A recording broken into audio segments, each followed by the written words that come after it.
Saviez-vous que l'on compte près de 33 millions de francophones à travers les Amériques? Le documentaire French en Amérique présente des francophones et des francophiles qui, chacun à leur manière, mettent en valeur et défendent la langue française sur le continent nord-américain.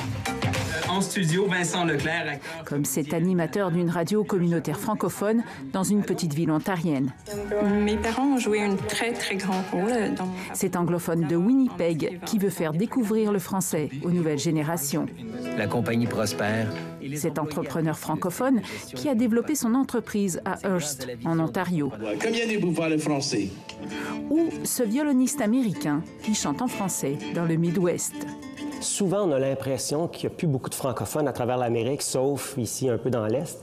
Bien, on voulait dire non, il y a encore beaucoup de francophones, puis on va aller les voir, puis on va aller voir ce qu'ils font de grand pour garder cette langue-là vivante après les 400 ans de Champlain. C'est en compagnie du comédien Vincent Leclerc que l'on part sur les routes du continent, rencontrer ces amoureux de la langue française, mais aussi découvrir ces Canadiens français qui ont participé à la conquête de ce vaste territoire dans la foulée de Champlain. Comme Pierre Lemoine d'Iberville, qui a fondé la ville de Mobile, dans l'Alabama, Prudent Baudry, qui est devenu maire de Los Angeles, ou François-Xavier Aubry, qui a été l'un des plus grands cow-boys de l'histoire américaine. En fait, il y a une partie de l'histoire qui nous manque. Entre le français d'aujourd'hui et l'arrivée des explorateurs, il y a de grands personnages qui ont contribué au développement de l'Amérique dont on parle très peu. Puis il y a de grands personnages encore aujourd'hui qui participent au développement et au rayonnement du français qu'on connaît très peu. Loïc, à quel âge? 5 mois et demi. Il parle pas encore? Non. Penses-tu qu'il va parler français? Certainement. Ouais? Oui, on parle toujours français à la maison.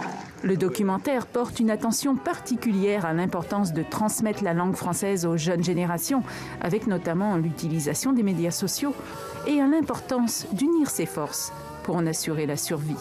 Pour moi, l'union fait la force. C'est évident que ça va aider la langue française. Et c'est ce qu'on voulait faire avec le documentaire. Tisser une toile avec toutes ces régions-là, que les gens se parlent. C'est facile au Québec de parler français. Ah ouais. Les gens qu'on a rencontrés un peu partout en Amérique, c'est un choix.